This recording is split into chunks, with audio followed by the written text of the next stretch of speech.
Hello from Otet Markets. This is Aura with the global economic outlook in the week ahead, which is going to be the week number 8 of 2025. As always, first let's check what we had last week, and then we can go forward and see what we are expecting for the week ahead and market reactions.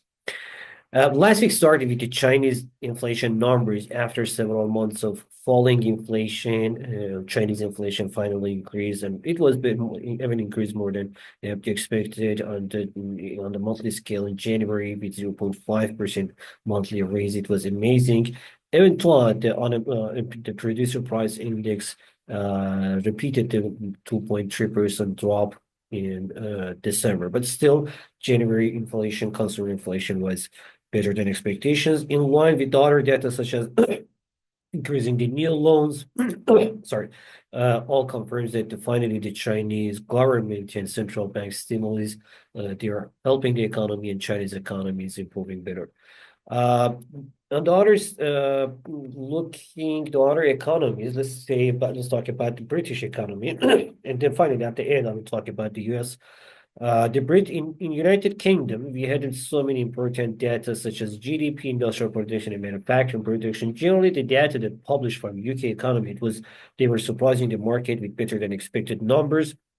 Actually, we were waiting to see the weaker data, but sorry, but we were expecting to see the weaker data, but these data somehow surprised the market with better results. However, with the better GDP, industrial production, and manufacturing production in the last quarter, 2024, and January and December months, different numbers for the different data for different periods.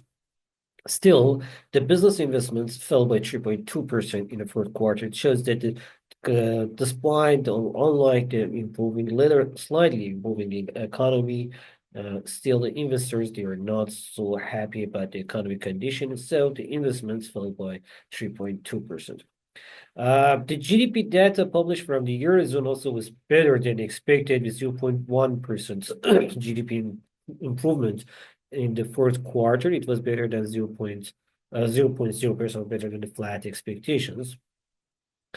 And then in Russia, we had the central bank meeting and interest rate decision. The CBR didn't cut the rates and held the rates at 21%.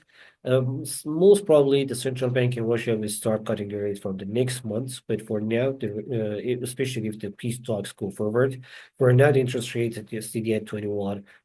At the same time, we had inflation numbers from Russia also, which on the monthly scale from 1.3% fell to 1.2%, but on the annual scale from 9.3% increased to from 9.5% increased to 9.9%.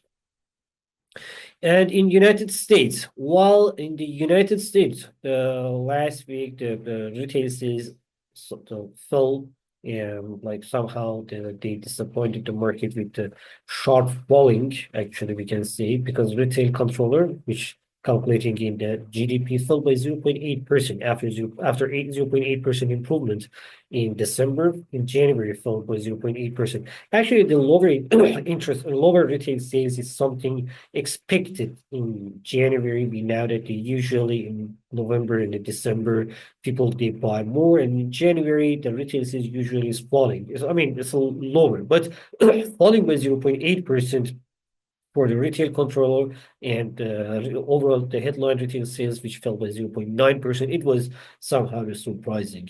But still, on the other data, such as initial jobless claims or continuing jobless claims, we saw that the labor market is still very strong, with only 213,000 apply to receive the unemployment benefit, which shows that the labor market is very strong. On the inflation front also, we saw that the inflation for both core CPI and CPI, they beat the expectations.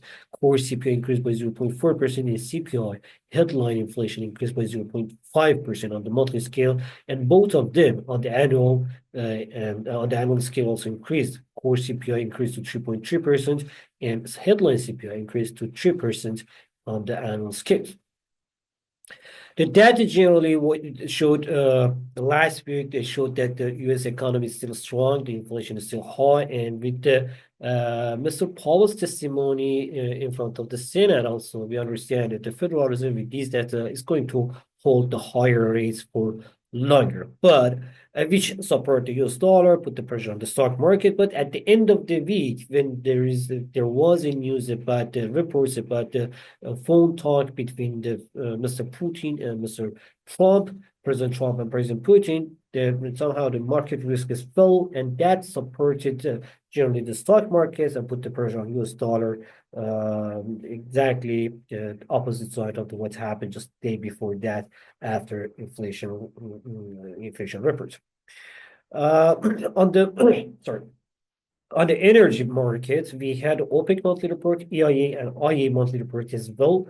Most of them, they confirmed that for 2025 and 2026, the market is going to have more demand. It'll have a more demand compared to the previous month. They increased the price by $2 as well, especially in the EIA short-term energy outlook. They increased the expected price for this year and next year by $2, which generally shows that the inflation, that energy markets can be still strong. But at the same time, we know, as mentioned, that this peace talk at the pressure on the energy market as well, because if there is something happen, the peace talk or peace agreement happened between the Russian, not saying that Ukraine, in fact, the Russian United States, then we can see more better and free energy market, which will produce more supply actually in the energy market as well. Week ahead, again, let's continue with the United States. In the United States, the market will focus again on the continuing on this geopolitical events and the Fed members' comments, especially that many of Fed members, FOMC members, they're going to have a speech. They're going to have a speech next week. They're going to speak and they will explain about the Fed policies. But still, on Wednesday, we're going to have the Federal Reserve monetary meeting minutes of the minutes of 2 weeks ago, the meeting of 2 weeks ago. We're going to have the minutes, and in this minutes, most probably we will see again. We'll probably repeat the hawkish comment of the Federal Reserve, and that can be the supportive for US dollar and put the pressure on the stock market. But at the same time, we have to see the other data, what other data have to tell us. At the same time, the next week in United States, we're going to have the housing market data, both for housing starts and for pending home sales. Both of them, we are expecting to see the lower data, weaker numbers because of higher mortgage rate that we had in the previous month. That would most probably would put the pressure on the housing market activities. At the same time, there are several central bank next week going to have the central interest rate decision and monetary policy meeting. On Tuesday, the first one, it will be the Australian Central Bank, Reserve Bank of Australia, or RBNZ. We are expecting to see 25 basis point rate cut after falling the inflation rate in Australia. That can be something expected, and most probably we can see the rate cut in Australia. But in New Zealand, which is going to be on Wednesday, from New Zealand, we are expecting 50 basis point rate cut. Most probably the New Zealand will cut the rates from 4.25% to 3.75% by 50 basis point or 0.50% rate cut, as the New Zealand economy has been suffering a lot in previous months. And finally, on Thursday, we're going to have the PBOC loan prime rate as well, interest rate decision as well. The loan prime rate for 1 year loans going to stay unchanged at 3.1%, but for 5 years loans, which is the base of mortgage rates as well, going to stay at 3.6%, unchanged as the market expectations. In Turkey also, we're expecting to see 250 basis point rate cut by central bank, or there is a 50% chance of rate cut, but still generally the central bank in Turkey still need to continue the rate cut. We know that inflation already fell to 1.2% in Turkey, 44% annually, down from 85% that we had a year ago. So generally, the central bank in Turkey, to support the economy, they need to cut the rates. 45% is very high. Most probably, there is a 50% chance for cutting rate, but I think the 250 basis point or 22.5% is could be the expected rate cut in Turkey. Next week we're gonna in United Kingdom also we're gonna have too many data, especially the inflation numbers. We are expecting to see the inflation, core inflation to increase by 3.3%, 3.7%, up from 3.3% of the previous month, and inflation numbers gonna publish on Tuesday, I think. And headline inflation, headline inflation is going to increase to 2.6%, but core inflation is supposed to increase to 3.7%. This is generally the inflation is improving. And on the other hand, on the labor data, also we're going to have the labor market data on Tuesday, most probably, on Tuesday. We're going to have the UK labor market data. We are expecting to see unemployment rate to increase to 4.5%. Generally, the labor market is going to be weaker, but average earnings going to stay at 5.6% or 5, including the bonuses. It's probably increased to 5.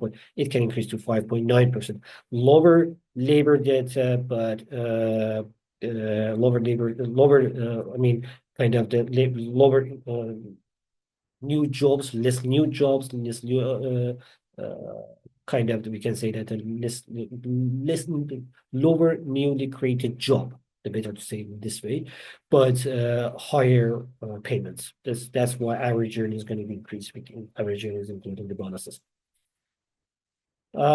In Japan also next week going to be the very busy week. This in Japan also we're going to have the GDP and inflation numbers. GDP data will publish on Monday. But the GDP will publish on Monday. We are expecting the better GDP improvement in the fourth quarter. Also, the industrial production can increase after 2.2% falling in December. In November, in December we're expecting to see the 0.3% industrial production improvement.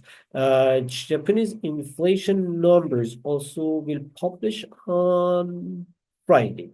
We are expecting to see the inflation to stay around 3%. The inflation is still high. That's higher inflation.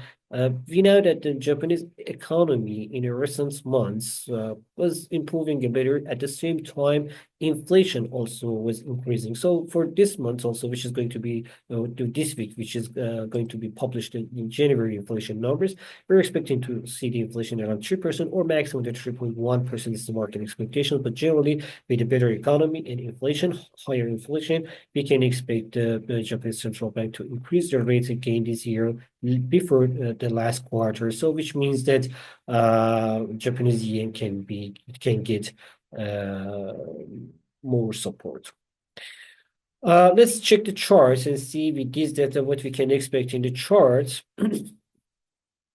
As we are looking to the US dollar chart, we now you can see here after inflation numbers, US dollar index again increased about 108 marks towards 108.4550. But right after the reports about Mr. Trump's conversation or phone talk with the President Putin, we saw that the pressure on the US dollar as the safe haven demand lower. That's support which can be the initial reaction, because that was the first news about that, the first news about the conversation. If they continue this conversation and confirm the exact date of meeting in Saudi Arabia between the Trump and Putin, then the market is can be lower and we can see more pressure on the US dollar index. At the same time, less demand for the other safe haven, including the gold as well.